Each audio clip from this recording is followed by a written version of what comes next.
ডাকছো কেন? দই কিনবে? কেমন করে কিনবো?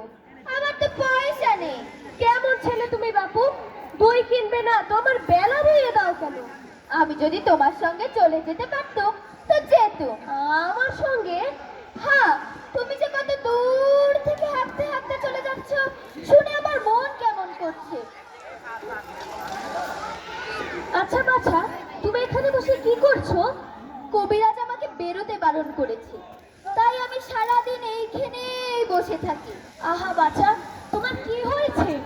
আমি জানি নে, আমি তো কিচ্ছু করিনি, তাই আমি জানি না আবার কি হয়েছে। দইওয়ালা, তুমি কোথা থেকে আসছো? আমাদের গ্রাম থেকে আসছি।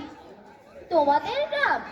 অনেক দূরে তোমাদের গ্রাম? আমাদের গ্রাম সেই পাঁচমুড়া পাহাড়ের তলায়, শামলি নদীর ধারে। পাঁচমুড়া পাহাড়, শামলি নদী, মনে হয় কোনোদিন দেখেছি। কবে দেখেছি সে আমার মনে পড়ে না। তুমি দেখেছো? পাহাড় তলিতে কখনো গিয়েছিলে নাকি?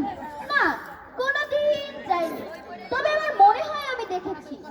অনেক পুরানো কালের বড় বড় গাছের তলায় তোমাদের গ্রাম, একটি লাল রঙের রাস্তার ধারে। ঠিক বলেছো বাবা। সেখানে পাহাড়ের গায়ে সব গরু চড়ে বেড়াচ্ছে। কি আশ্চর্য! একদম ঠিক কথা। আমাদের পাড়াতলি গ্রামে গরু চড়ে বই কি, খুব চড়ে। মেয়েরা সব নদী থেকে জল তুলে মাথায় কলসি নিয়ে যায়, তাদের লাল শাড়ি পরা। কি আশ্চর্য! একদম ঠিক বলেছো।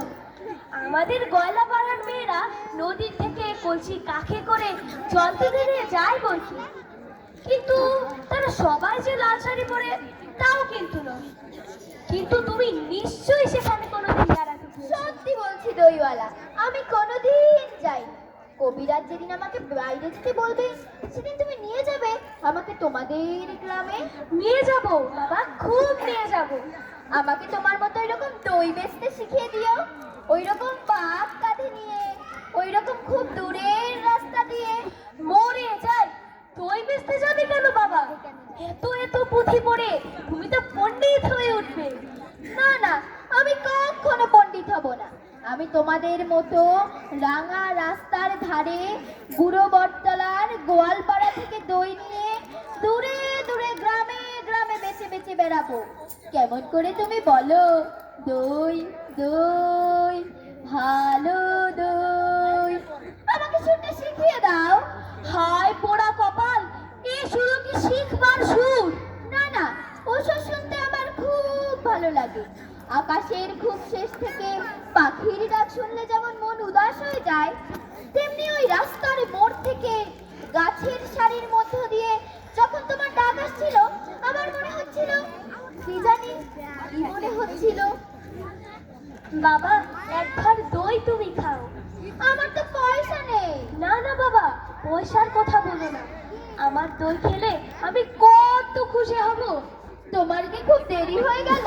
না না বাবা, আমার কিচ্ছু দেরি হয়নি, আমার কোনো লোকসান হয়নি। দই বেচতে কত সুখ, তা আজ তোমার কাছ থেকে শিখবো।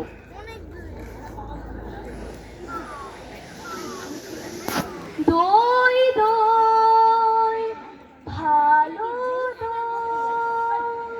দই দই, ভালো দই, সেই পাঁচমুড়া পাহাড়ের তলার সামনে নদীর ধারের গয়লাদের বাড়ির দই। তারা ভোরের বেলায় গাছের তলায় গরু দাঁড় করিয়ে দুধ দই, সন্ধ্যা বেলায় মেয়েরা দই পাচ্ছে। সেই দই, দই